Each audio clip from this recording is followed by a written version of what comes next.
రాష్ట్రం విడిపోవడానికి కూడా కారణం గోదావరి జిల్లాలో పచ్చదనమే. ఆ శాపం తగిలేసినట్టుంది. ఈరోజు గోదావరి జిల్లాలో మొత్తం కొబ్బరి చెట్లతోటి, తెలంగాణ నాయకులంతా అంటారు కొబ్బరి చెట్లతో చాలా ఆనందంగా ఉంటుంది, మీరు ఏమంటుందని పచ్చదనంతో చాలా బాగుంటుందండి. ఈరోజు కొబ్బరి చెట్లకు ముండలు కూడా లేవు, అంత దిష్టి తగిలింది కోనసీమకి.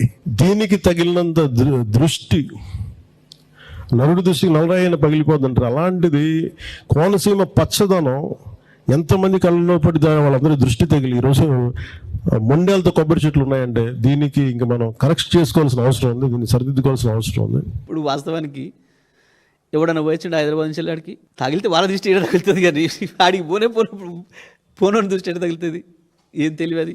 అటువంటి వాళ్ళు ముఖ్యమంత్రులు ఉప ముఖ్యమంత్రులు అవుతారు. ఏం చెప్తాం మరి మనం మాట్లాడేటప్పుడు ఓ నాలుక కంట్రోల్ లేకుండా, బుర్రకు పని పెట్టకుండా, రోజు వస్తే వచ్చిపోయేటోళ్ళు వందలాది వేలాది మంది అక్కడి నుంచి వాళ్ళు హైదరాబాద్ను చూసేది వాళ్ళు. ఏమంటాం మనం, నరదృష్టి పడింది అని అంటాం చాలా విషయాలలో.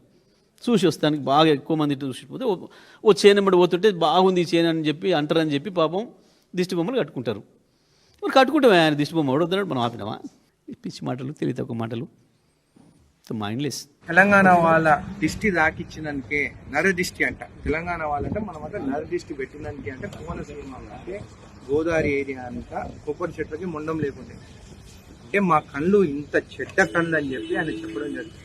నేను ఒకటే అడుగుతున్నాను, నువ్వేమో డిప్యూటీ సీఎం ఆంధ్ర, వచ్చి ఉండేదేమో రోజు హైదరాబాద్లో, ఇన్ని రోజులు బిజినెస్ చేసుకునేదేమో హైదరాబాద్. నిజంగా మాకు నరదిష్టి కానీ ఒకరు బాగుపడదు అనేది ఉండుంటే మీ ఆంధ్ర వాళ్ళు ఇక్కడ బిజినెస్ చేసుకోగలుగుతారా?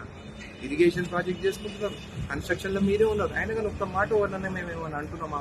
బిజినెస్ చేస్తున్నాము, ఫ్రెండ్లీగా ఉన్నాము. అట్లాంటి ఈరోజు నువ్వు ఒక ఇంత పెద్ద మనిషివి, నువ్వు ఇట్లా మా తెలంగాణ ప్రజల గురించి, తెలంగాణ గురించి మాట్లాడడం తప్పు, నేరం. నువ్వు క్షమాపణ చెప్పాల్సిందే అని చెప్పి కూడా నేను తెలియజేస్తున్నాను. నువ్వు ఒక పెద్ద పవర్ స్టారు, నీ గురించి మనం మాట్లాడితే తప్పు అంటే అది మాత్రం కరెక్ట్ కాదు. తప్పు నువ్వు మాట్లాడినావు కాబట్టి తప్పని చెప్తున్నావు. నేను కూడా మీ ఫ్యానే. Cinema hero Andhra Pradesh deputy CM Pawan Kalyan Telangana రాష్ట్రం గురించి, తెలంగాణ ప్రజల్ని అగౌరవపరిచే విధంగా మాట్లాడటం అనేది చాలా బాధాకరం. గతంలో సినిమాలు ఆడేటప్పుడు తెలంగాణ రాష్ట్రం అంటే నాకు అపారమైన ప్రేమ ఉంది, అపారమైన గౌరవం ఉందని మాట్లాడిన నువ్వు ఈ రోజు ఆంధ్రప్రదేశ్ కి డిప్యూటీ సీఎం కాగానే మతి స్థిమితం కోల్పోయి నీ స్వార్థ రాజకీయాల కోసం తెలంగాణ రాష్ట్రం గురించి ఈ రకంగా మాట్లాడడం అనేది చాలా బాధాకరము. నువ్వు నిజంగా నీకు సిగ్గుంటే నువ్వు మాట్లాడిన మాటలకి కుటుంబ సమేతంగా తెలంగాణ రాష్ట్రాన్ని విడిచిపెట్టి వెళ్లి ఆంధ్రప్రదేశ్ లోనే ఉండు. నువ్వు కనీసం సోయి లేకుండా తెలంగాణ ప్రజలు అత్యధిక నీ సినిమాలు చూసి నిన్ను గౌరవిస్తుంటే బల్బుతో ఈ రోజు తెలంగాణ రాష్ట్రం గురించి ఈ రకంగా మాట్లాడడం అనేది చాలా దురదృష్టవశాతము.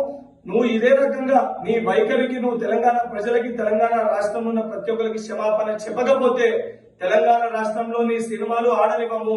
నువ్వు రేపు పొద్దున తెలంగాణ రాష్ట్రంలో తిరుగుతే నిన్ను పరిగెత్తించి తెలంగాణ రాష్ట్రంకి వెళ్ళి కూడా తెలంగాణ యువత, తెలంగాణ ప్రజలు తరిమి కొట్టే పరిస్థితి ఏర్పడుతుందని చెప్పి పవన్ కళ్యాణ్ హెచ్చరిస్తున్నా. పవన్ కళ్యాణ్ స్టేట్మెంట్ వెనుక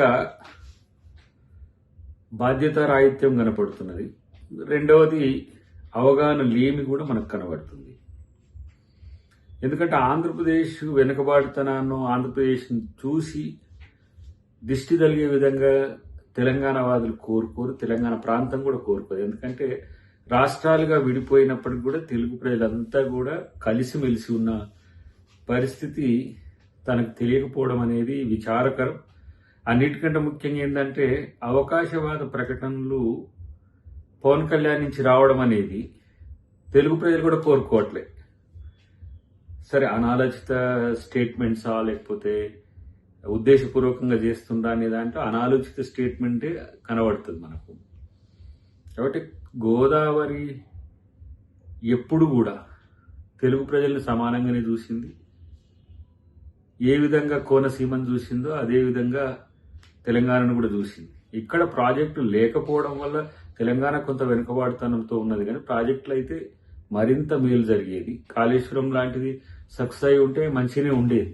కానీ ఈ అంశాలలో తనకు అవగాహన లేకపోవడం వల్ల కేవలం రాజకీయ ప్రేరేపిత ప్రకటనలతోనే ఈరోజు పవన్ కళ్యాణ్ ఈ స్టేట్మెంట్ ఇచ్చిందని మనం అనుకోవాల్సిన అవసరం ఉంది. పవన్ కళ్యాణ్ గారు, మీరు ఒక డిప్యూటీ చీఫ్ మినిస్టర్గా ఆంధ్రప్రదేశ్కు ఉండి మీరు తెలంగాణ ప్రజల శాపం వల్లనో తెలంగాణ ప్రజల దిష్టి వల్లనో కోనసీమ ప్రాంతంలో ఉన్నటువంటి పచ్చదనం పోయిందని చెప్పడాన్ని చూస్తే నిజంగానే మీరు ఒక సినిమా స్టార్గా ఒక స్క్రిప్ట్ను చదివే విధంగా మాట్లాడారు తప్ప ఇది 2.5 గంటల సినిమా కాదు. ఇది ప్రజలు మిమ్మల్ని గెలిపించి ఒక డిప్యూటీ చీఫ్ మినిస్టర్ని చేశారు. అక్కడ అటువంటి పరిస్థితి ఎందుకు వస్తుంది? దిష్టి తెలంగాణ ప్రజలది తాకినట్టుగా లేదు. మిమ్మల్ని గెలిపించి మిమ్మల్ని ముఖ్యమంత్రి చేసిన తర్వాత ఈ కోనసీమ ప్రాంతానికి నిజంగానే దిష్టి తాకినట్టుంది మీరు అలా మాట్లాడినట్టయితే. ఎందుకంటే మీరు వీలైతే ఎలా దాన్ని పరిష్కరించాలనో ఆలోచించాలనే తప్ప మీరు ఇలా ఇష్టం ఉన్నట్టు మాట్లాడొద్దని కోరుకుంటున్నాను.